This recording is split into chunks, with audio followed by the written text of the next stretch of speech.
Difficile d'imaginer que la Peugeot 305 a été fabriquée jusqu'en 1990, tant elle paraît désuète par rapport à la moderne 405 qui lui a succédé dans la gamme en 1987.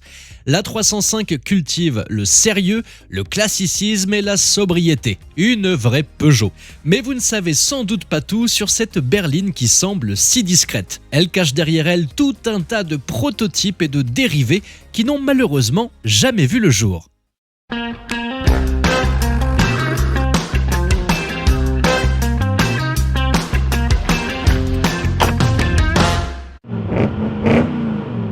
Bonjour à tous et bienvenue pour cette nouvelle vidéo.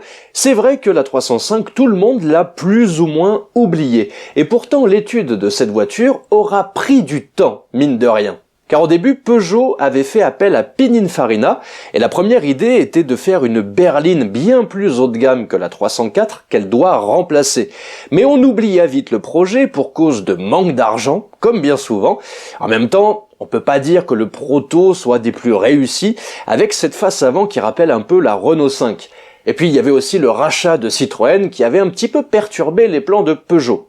Car si la 305 finale ressemble à la 604 esthétiquement, elle est étroitement dérivée de sa devancière, la 304, pour limiter un maximum les coûts. Elle reprendra donc au début de sa carrière les moteurs de la 304, à savoir le 1,4 litre de 74 chevaux et le 1,3 litre de 65 chevaux, des moteurs fiables, éprouvés mais bruyants. La 305 apparaît donc en 1977 et en plus des deux moteurs essence, elle recevra aussi un moteur diesel, un 1,5 litre de 49 chevaux.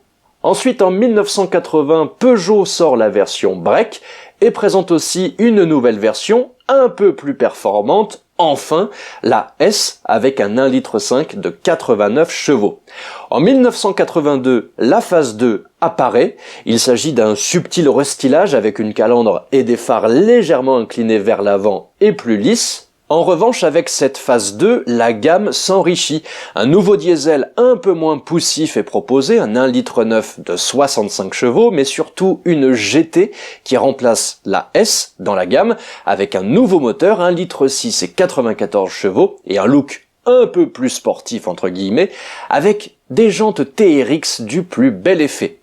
Mieux, peu de temps après, sort la GTX, reprenant certains éléments de la 205 GTI, comme le compteur, le volant, et recevant sous le capot un 4 cylindres 1,9 litre de 105 chevaux, et enfin, la 305 se dévergonde un peu. Et d'une certaine manière, c'est à cause de la 205 GTI que la 305 GTX va voir le jour.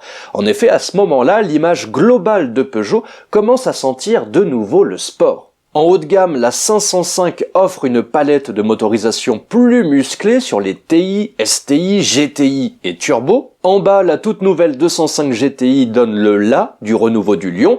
Ne restait plus qu'à dynamiser la 305 pour surfer sur la tendance du moment. Et sur cette 305 GTX, on retrouve des suspensions raffermies, un freinage amélioré, un rabaissement de 8 mm. Alors, elle n'en devient toujours pas un cheval de course, d'autant que son CX reste celui d'une voiture des années 70, mais une amélioration notable cependant, la boîte de vitesse qui est enfin bien étagée et qui permet de profiter du couple du moteur. À l'intérieur, ne cherchez pas l'exubérance de sa sœur 205 GTI, mis à part les compteurs qui sont issus de celle-ci et un volant identique mais siglé GTX, pas de rouge, pas de moquette flashy, rien que du sérieux. En revanche, l'équipement est complet pour l'époque avec des sièges baquets spécifiques et surtout, grande première chez Peugeot, la fermeture centralisée des 4 portes à distance. C'est beau le progrès. Une déco extérieure un peu améliorée vient rappeler au kidam qu'il y a plus de 100 chevaux sous le capot et on a même un petit béquet en plastique noir sur le coffre. 13 années 80 tout ça. Et enfin, pour les familles nombreuses, une version break permet à papa de se faire plaisir tout en conservant une capacité de chargement bienvenue. Et en option, que ce soit sur la berline ou le break, on pouvait même s'offrir des petites options sympas, notamment un toit ouvrant électrique ou encore la sellerie en cuir. La grande classe.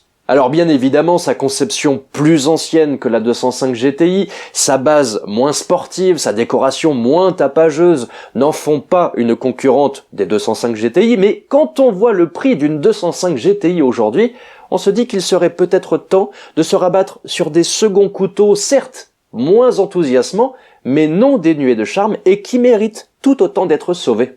Et la 305 GTX disparaîtra du catalogue en 1987, tout comme bien d'autres versions d'ailleurs de la 305, à cause de l'arrivée de la 405 la même année. Et à partir de cette année-là, il ne restera plus que des finitions de base, puis ensuite il ne restera que des breaks qui seront produits jusqu'en 1990, où la 305 s'éteindra après 13 ans de bons et loyaux services. En tout cas, pour une voiture banale et classique à souhait, la 305 s'est discrètement mais sûrement installée sur le marché, puisqu'en tout, 1,6 million d'exemplaires auront été vendus, ce qui est quand même pas mal. Pas mal, mais la carrière de la 305 aurait pu être tout autre. Comme je vous l'ai dit en introduction, derrière cette discrète berline se cachait une multitude de prototypes qui ont été étudiés pour être mis en commercialisation, mais qui ne sont jamais sortis. Tout d'abord, parlons de la 305 V6 Rally. En 1980, ça fait donc 3 ans que la 305 est sur le marché, mais bientôt 10 ans que les 504 courent en rallye. Il serait temps de rajeunir tout ça et de proposer une voiture de rallye qui en jette, plus moderne que les 504 vieillissantes. Et au même moment, la FIA annonce la naissance du groupe B pour 1982. Pour rappel, le groupe B, l'idée était de faire courir en rallye des monstres de puissance dérivés de véhicules de série. Et pour qu'une voiture soit homologuée pour le groupe B, il fallait aussi qu'il y ait 200 exemplaires pour le grand public et donc homologués pour la route. Et Peugeot, à ce moment-là, n'était pas encore dans les plans de la 205 Turbo 16.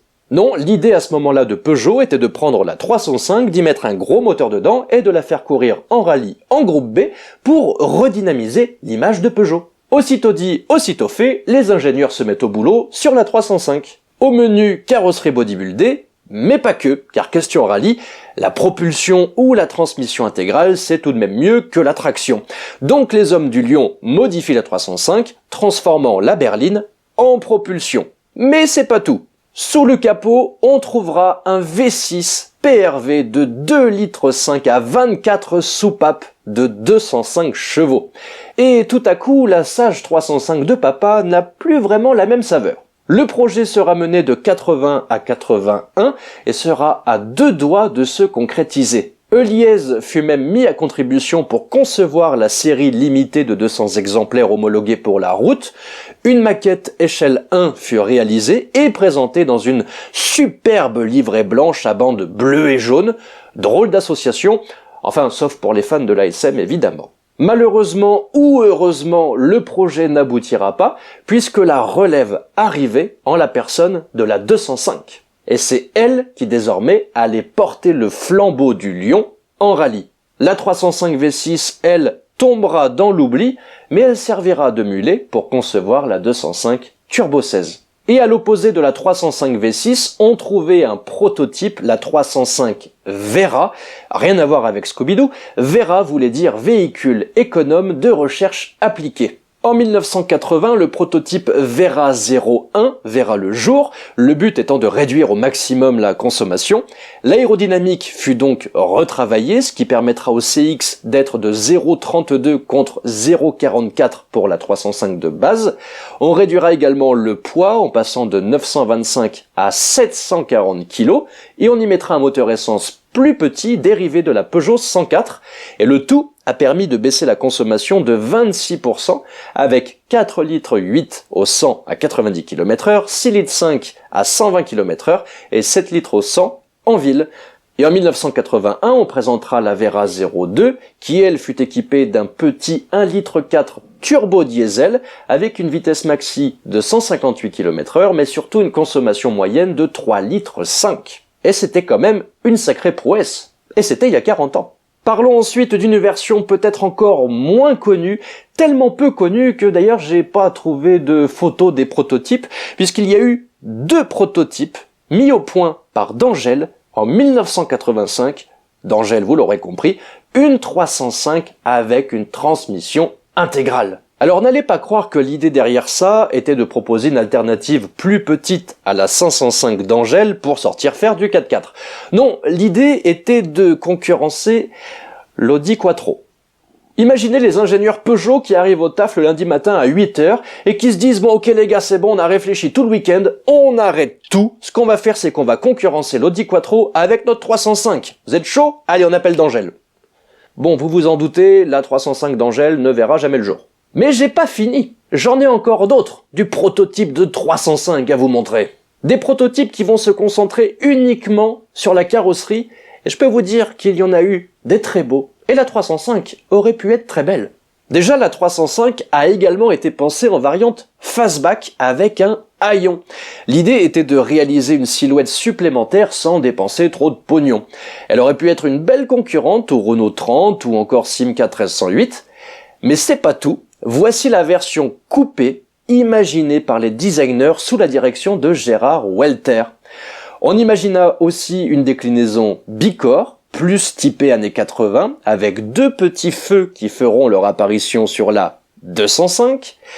En voici une autre, peut-être la plus étonnante, et qui n'est pas sans rappeler une certaine AMC Pacer. Nous n'avons également pas eu droit aux déclinaisons break de chasse, mais n'oublions pas qu'à l'époque Peugeot était encore extrêmement instable financièrement, il fallait donc miser sur des choses rationnelles. Et vous dites-moi dans les commentaires quelle déclinaison de carrosserie vous auriez aimé que Peugeot nous sorte officiellement. Merci à tous d'avoir suivi cette nouvelle vidéo. N'hésitez pas à venir me rejoindre sur mon Insta Robinfort PVO ou encore sur ma chaîne secondaire Octane où vous retrouverez tous les jours une vidéo de 3 à 4 minutes en fonction de mon humeur et qui résume l'actualité automobile plus ou moins de manière objective. Vous trouverez tous les liens dans la description, dans le premier commentaire épinglé sous la vidéo comme d'habitude. N'oubliez pas de vous abonner également, c'est gratuit et ça permet de soutenir la chaîne. Merci à tous, on se donne rendez-vous très vite dans la prochaine vidéo. Ciao!